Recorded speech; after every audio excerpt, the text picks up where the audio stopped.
ইরাকে কাজ করতে গিয়ে বিপাকে পড়েছেন বাংলার 12 জন পরিযায়ী শ্রমিক। তাদের মধ্যে নামখানার 8 জন, কাকদ্বীপের 1 জন, উস্থির 1 জন ও পূর্ব মেদিনীপুরের 2 জন। আটক পরিযায়ী শ্রমিকদের অভিযোগ, প্রায় 8 মাস আগে তাদের ভিসার মেয়াদ শেষ হলেও বাড়ি ফেরার অনুমতি দেওয়া হচ্ছে না। শুধু তাই নয়, এতদিন ধরে কাজ করানো হলেও কোনো বেতনও দেওয়া হয়নি। সেই সঙ্গে পর্যাপ্ত খাবারও পাচ্ছেন না তারা। তাদের আরও অভিযোগ, বাড়ি ফেরার ইচ্ছে প্রকাশ করলেই মারধর করা হচ্ছে।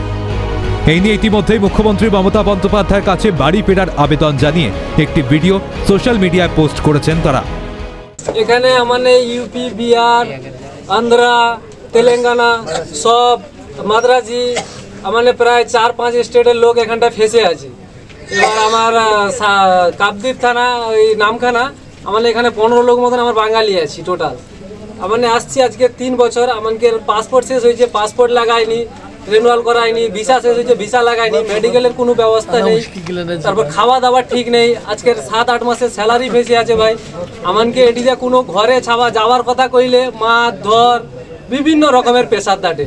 এটি আমাকে টোটালি ছাড়েনি ভাই। এর তরে আমাদের মমতা ব্যানার্জির কাছে রিকোয়েস্ট করবো ভাই, তোমার কাছে রিকোয়েস্ট করবো, যে কোনোভাবে যে কোনো পর্যায়ে আমাকে এখানটায় ঝান বেচেলে আমাকে এখান দিয়ে যা। আর এই ভিডিওটি প্রকাশ্যে আসতেই চাঞ্চল্য ছড়িয়ে পড়ে এলাকায়। জানা গেছে 2023 সালে ফেব্রুয়ারি মাসে স্থানীয় এক সাব এজেন্টের মাধ্যমে ইরাকের একটি কোম্পানিতে কাজে গিয়েছিলেন ওই পরিযায়ী শ্রমিকরা। তাদের সঙ্গে 2 বছরের চুক্তি হয়েছিল। ভিসার মেয়াদও ছিল 2 বছর।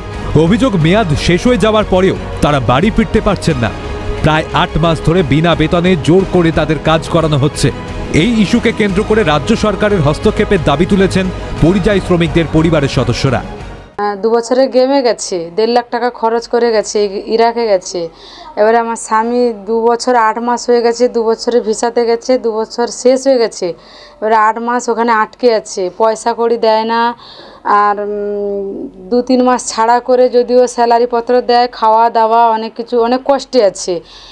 স্যালারির কথা বললে মারধর করে, তারপরে ঘর আসার কথা বললে মারধর করে। আর ওখানে প্রচুর পরিস্থিতি খারাপে আছে। আজকের বলেছে, কালকেরও বলেছে। এবার তার প্রশাসন থেকে তারা সব মানে পুলিশ, অ্যাম্বাসি অফিস থেকে সব গেছিল। তারা সবাই একটা সিদ্ধান্ত করেছে যে 1 মাসের ভিতরে পাঠাবো তোমাদেরকে।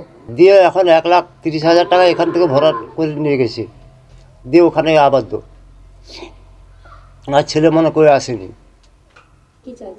আমি ওই ছেলেকে আবেদন করে যাচ্ছি যে আমার ছেলে আমাকে ফেরত দেন। হ্যাঁ, ছেলে ফিরে আসুক।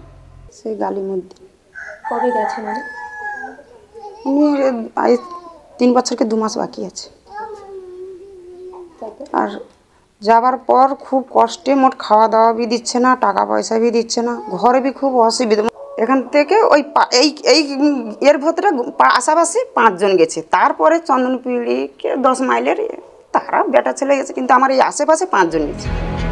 জানা যায়, নামখানা থানার অন্তর্গত দক্ষিণ দুর্গাপুর এলাকার বাসিন্দা নজরুল আলী খান নামে এক সাব এজেন্টের মাধ্যমে ইরাকে গিয়েছিলেন এই পরিযায়ী শ্রমিকরা। স্থানীয়দের বক্তব্য, দীর্ঘদিন ধরে এলাকায় দেখা যায়নি নজরুলকে। এদিকে পরিযায়ী শ্রমিকদের অভিযোগকে মেনে নিয়েছেন ওই সাব এজেন্টের এক কর্মী। আটকে পড়া পরিযায়ী শ্রমিকরা দ্রুত বাড়ি ফিরে আসুক, এই প্রার্থনাই করছে তাদের পরিবারের সদস্যরা। সৈকত ঘোষের রিপোর্ট, ক্যালকাটা নিউজ।